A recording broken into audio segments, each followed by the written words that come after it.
Hello everyone. Today I will be talking about Alan Sapp, Carl Chevrier, and Hirooma Awashish. Alan Frederick Sapp was born January 2nd, 1928 on the Red Pheasant Cree Reserve near North Battleford in north-central Saskatchewan. Sapp is well known for his paintings depicting his experiences as an Indigenous man in Canada. One of the most famous works being his 24 inches by 36 inches acrylic painting on canvas titled Kid Has Two Dogs from 1981. This work is especially reminiscent of childhood during the winter time, accompanying the parents to work outside, holding our sleigh and watching the dogs running around outside on a cool morning. The brushstrokes are making the snow look very alive, and the colors are melancholic of the good old days. The horses are building a path in the snow, readying everyone for a long day at work on the lands. Alan Sapp's main focus in his art is to depict everyday life in the reserves and indigenous experiences. The artist's paintings offer a biography of the self and community during and after the Great Depression between 1929 and 1939. A lot of his works also feature his grandmother, an important figure in his life, especially after the passing of his mother. In Picking Roots from 1973, we are shown three figures working in a field, accompanied by horses pulling what I assume is a cart, but it could also be an old plow used in the fields decades ago. Considering how Sapp was taken out of school in his teenage years by his grandfather to work in the fields of his family's farm, the importance of manual labor and field work is present in the artist's works through the years. Sapp's paintings are very representative of the indigenous experience. In no way is it abstract. In its essence, the artist is representing what he saw and felt in his life in an authentic way. The scenes he chose to paint come from the heart. They represent what was his life while living with his grandparents on the Red Pheasant Reserves before leaving with his wife and child. For years, Alan Sapp tried to make paintings that would appeal to the fickle white man, as he was also struggling with his Cree identity, changing his physical appearance to fit the mold of modern society. He cut his hair short, wore black rimmed glasses, and wore ill-fitting coats. What changed his life and creative journey was his meeting with Dr. Alan Garner, who sponsored Sapp but encouraged him to paint about what he knew, paint about his culture, about being Cree. This wake-up call fired something in Sapp. He was now painting almost 2 paintings every night. We know now Mulcaster, an art professor at the University of Saskatchewan, was also encouraging Sapp to create from his indigenous point of view, which greatly appeased him. In my opinion, Alan Sapp's work is still relevant to this day, offering an interesting range of heartfelt depiction of indigenous life that still holds cultural significance. Works such as Feast at Little Pine Cemetery still have a place in today's conversations on First Nations lives and mistreatments by Canadian and our government. After the discovery of unmarked graves on old residential school grounds in Saskatchewan and other parts of Canada in 2021, I find it important to acknowledge the works from artists such as Alan Sapp, since they were talking about these things through their art a long time ago. They were addressing what was wrong and what was happening, and nobody was listening, or they were purposefully not acknowledging the obvious issues. In Sapp's painting, people are lining up in the field, sharing a moment and a meal in a place where death lays. I think it is a powerful scene where we are presented with another reality that seems far away from ours, but it is indeed taking place at the same time. I think what really captivates me about the artist's work is the clash of realities. As a white woman, I will never be able to share the burden of what First Nations went through and the generational traumas they are still suffering from. What is also effective in the message delivery in the work is how nobody has clear facial features. The people represented could be anyone who feels affected by the situation. According to family, friends, and staff working for the Alan Sapp Gallery in North Battleford, he was a kind man with a tremendous heart. Leah Garvin, curator of the Alan Sapp Gallery, the Garner Collection in North Battleford, said Sapp's work and career have touched communities across the province and the country. Garvin also says that Sapp was an inspiration for a lot of Indigenous artists. The artist was referred to as the grandfather of Saskatchewan First Nation arts by many artists, as he was able to capture life in Saskatchewan during difficult times for the province. Alan Sapp was a self-taught artist who accurately captured what life was like for those living in the plains throughout Saskatchewan history, and his legacy will live on. Garvin adds that the artist will be remembered for his diverse painting styles as well as for depicting the life of his people, the life of the Indigenous peoples in a respectful and accurate way. Sapp's biggest legacy is the stories he told the rest of the world through his eyes and through his paintings. For his part, Dean Bosch, who worked with Sapp for more than 20 years as the director of the Alan Sapp Gallery in North Battleford, said Sapp's work is what art should be. Considering how clearly, how in depth, and with how much passion the painter was retelling the story of one man, the work became the story of many people. Bosch also mentions how watching the painter work on his art never seemed to cease to amaze him. Sapp was painting as if the image was already on the canvas. Bosch said, and I quote, "What he painted was the very essence of his life. He was not pretentious. He never pretended to be more than he was. He always simply painted the humble story of a little boy growing up on Red Pheasant Reserve who had a deep affinity for his grandmother and grandfather." Alan Sapp was elected to the Royal Canadian Academy of Arts in 1975, was among the first recipients of the Saskatchewan Award of Merit in 1985, and was named an Officer of the Order of Canada in 1986. Alan Sapp was telling stories of his daily life in paintings. His stories came from memories, never using reference photographs to create his work.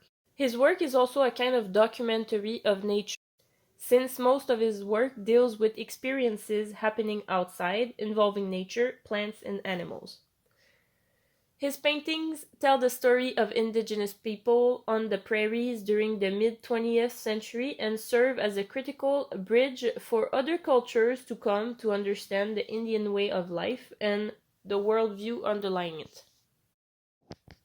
I personally think that Alan Sapp's work is relevant in the context of this class since it speaks volume about resilience and storytelling through word of mouth, which is the ancestral way First Nation peoples would share information and educate their young. Carl Chevrier is a multidisciplinary Anishinaabe artist from the Témiscamingue First Nation of Notre-Dame-du-Nord in Quebec. He started creating art in 1992, and from 1999 to 2002, he received a formation in the domain of the arts at the White Mountain Academy of Arts.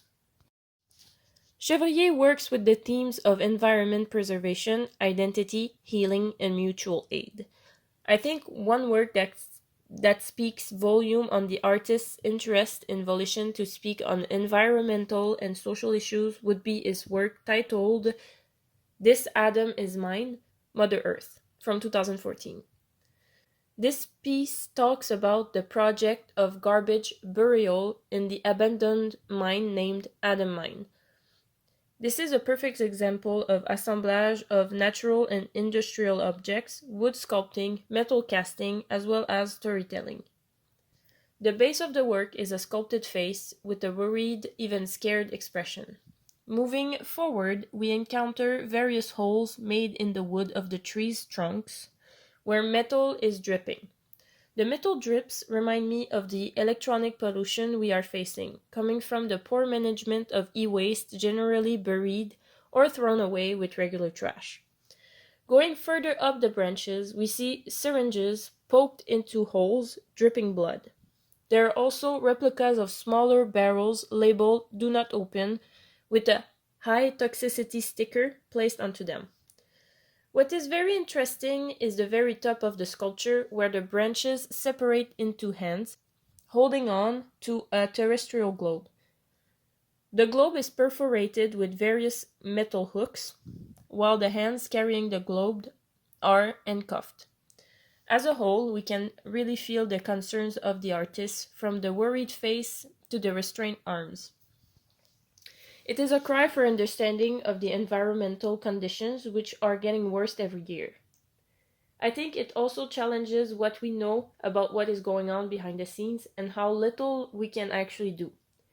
To me, the handcuffs do not only mean we are tied up, unable to do much about the situation, but that we are also stuck with dealing with the repercussions of these actions for many generations to come. It is also about the illegality of protesting in Canada. There are many layers to this work. I can also see how healing our environment can be beneficial to our own healing, which can then be a factor in understanding who we are and what we stand for, as well as being a community problem that can help solve our differences and help understand one another. These layers of information and ideas are what makes an art piece socially important. We question ourselves and our place in society while involving all of our realities at the same time. Carl Chevrier's work is what I could describe as representational. His work is derived from real-life objects and figures, being a representation of the real world. Chevrier uses canoe making as the base of his work, using sculptural elements to his work inspired by the construction of canoes. An interesting fact is that Chevrier also works in construction, and I think it shows in the way the works are built. This aspect of his life provides better knowledge for building, assembling, and polishing the structures of his sculptures. The connection we are able to make between his artworks and his connection to nature is very emotional and gentle. Chevrier's artistic methodology also stems from traditional oral teachings from the elders, as well as the stories told by them. This way, his art is the representation of the traditional stories he has heard, of the elders speaking about the past and spirituality. As he once said, an artist is like a sponge. Everything they see, everything they hear, anything the world throws out, the artist will absorb it and create something from it later. The rumination process of working the thoughts, the ideas, and the materials to create a representation of what we feel or understand is quite meditative and healing. The artist compares his work to birch bark canoe making and everything that goes with it. He hopes his work can guide people in their healing, opening dialogue through his art, but also by opening the doors to his studio for anyone who wants to learn. He finds art to be very healing by being a great tool of self-expression. Chevrier characterizes his work as a way to express what words cannot on their own, believing that art gives power to whomever needs to confront what haunts them. Carl Chevrier works in sculpture, painting, and canoe making. The artist uses natural and traditional materials, such as wood, while also incorporating copper and steel to his building. His work is honoring Mother Nature as well as celebrating his Algonquin culture. One sculptural work that he has created that really stood out to me, especially considering the story behind the assemblage of the work and the elements used to form the work is a sculpture titled Eagle Nest from 2009. Here, the artist utilizes natural and traditional objects to create a 76 centimeter by 38 centimeter reconstructed nest. Bones, moose plume, sticks, and dried herbs are assembled together to form an eagle nest, starring a bald eagle feeding its babies, a fish. The head of the eagle is carved in the plume, while the babies and the fish are sculpted in bones. The eagle is standing on top of the nest, made of sticks, in a very protective manner, shielding its home and its family. The other work I would like to bring attention to that contrasts the natural and traditional themes in Chevrier's work is a sculpture titled Bark in the Moon from 2016. The sculpture is made out of steel and measures 100 centimeters by 43 centimeters. I think this work is interesting in its compositions, as it is quite simple yet effective. A wolf is sitting on a metal ground, howling actually in the moon. The steel strips were shaped on a frame in a way that we can see through the wolf form. I think it is interesting how such organic forms were sculpted in metal in a way that seems very natural. I think these two artworks are a good example of the range of materials the artist uses to create his art. One is made out of all natural organic materials, while the other is 100% steel. Yet they both depict indigenous symbols in different ways in materiality. The artist's work is important because it is very respectful of nature, a theme that is important in indigenous cultures as well as in the context of the class. Chevrier also defends the healing powers of art. As well as the years of dehumanization, the idea of healing through art seems to be enlightening First Nations communities across Canada. Considering the generational traumas the Indigenous peoples are subjected to, healing is very important for the next generations to come. After barely surviving assimilation, the residential school giving them a reason to keep moving forward and understanding their own traumas. Iruoma Awashish was born in 1980 from an Atikamekw father and a French-Canadian mother. Awashish grew up in the Ojibwe community in Haute-Mauricie, surrounded by artists. Both cultures are at the center of her artistic practice.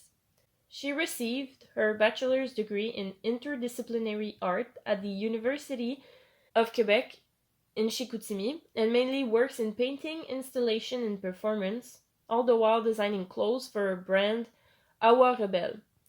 She is now residing in the Innu community of Mashtersiach near Lake Tuakami in Saguenay-Lac-Saint-Jean, where she is expository commissioner for the Indigenous Museum of Mashtersiach since 2017.